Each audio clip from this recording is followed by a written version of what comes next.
আফ্রিকার জঙ্গলের কাছে ভিন্ন ইতিহাস, জঙ্গলের কাছেই মুসলমানদেরকে থাকতে দেওয়া হয়েছিল। মনে করা হয়েছিল জঙ্গলের সমস্ত হিংস্র প্রাণীরা এই মুসলমানদের শেষ করে দেবে, যুদ্ধ করা লাগবে না। হযরতে সাদ সে অবস্থা বুঝতে পারলেন, তিনি একটা মঞ্চ তৈরি করলেন। সেই মঞ্চের উপরে দাঁড়ায় জঙ্গলের প্রাণীদের দিকে লক্ষ্য করে তিনি নোটিশ জারি করে দিলেন, বললেন, ইয়া আইয়াতুহাল হাশারাতু ওয়াস-সিবাউ নাহনু আসহাবু রাসূলুল্লাহ সাল্লাল্লাহু আলাইহি ওয়াসাল্লাম। হে জঙ্গলের হিংস্র প্রাণী, আমরা আল্লাহ রাসূলের সাহাবী, ফাইন্নানা জিলুনা ফামান ওয়াজাদনা বাদাহু কাতালনাহু।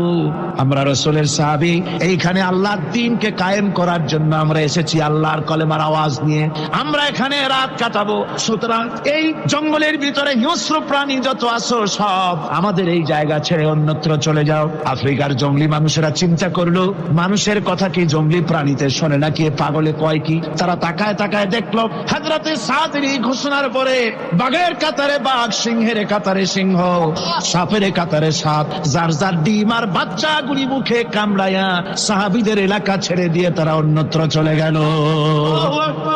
60,000 সৈন্য তাদের অশ্ব নিয়ে, তাদের উষ্ট্র নিয়ে, তাদের মালপত্র নিয়ে, জিহাদের সামান নিয়ে শ্রাবণের খরস্রোতা নদী তাল তরঙ্গমালায় ভরা নদীর উপর থেকে এই সাহাবীরা পাড়ি দিয়ে ওপার চলে গেলেন।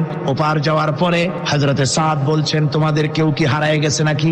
সবাই এদিক ওদিক তাকায় খোঁজ করে বলল, মানুষ তো দূরের কথা, একটা উট আর ঘোড়াও একটাও হারায় যায় নাই। একজন বলল, আমার একটা পেয়ালা, যে পেয়ালা আমি পানি পান করতাম, সেই পেয়ালাটা তুফানে ছিটকে কোথায় চলে গেছে, ওইটা হারায় গেছে। হযরতে সাদ বলেন, মুজাহিদের কোন জিনিস ধরিয়া নিতে পারে না, অবশ্যই তা ফেরত আসবে। এই কথা তিনি বলতেছিলেন, হঠাৎ করে দরিয়ার কিনারে একটা আওয়াজ হলো, দেখা গেল তুফানের ভিতরে সেই হারানো বাটিটা তাদের মধ্যে বেরিয়ে এসেছে।